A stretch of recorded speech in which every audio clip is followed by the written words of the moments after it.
आज प्रथमाष्टमी पिठा करने स्वामी मोर गाँव हलदी पत्र आनी बीड़ा खोली देखिली कि मेंचे सारा पत्र अच्छी ताकू भल से धोई साइज रे काटिकी रखिली।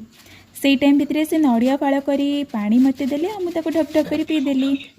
देन नड़िया कोरी गुड़ छाई लगे पूरा प्रस्तुत करदेली।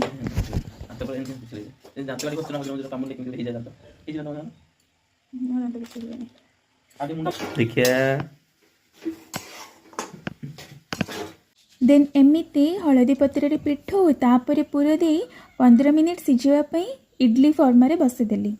गरम रे हाथ चंका लगी जा बोले से आसिकी पिठा काट दौरान नाई नाई तांकर एटा गोटे खुशी आउ एक्चुअली मो फर्स्ट टाइम में एंडुरी पिठा बनाऊँगी तो से आसिक मत हेल्प कर दौरान। देन नुआ लुगा आम 2 जन पिंधिकी पिठा मिठा खाईदेलु। Thank you for watching my videos. Hare Krishna.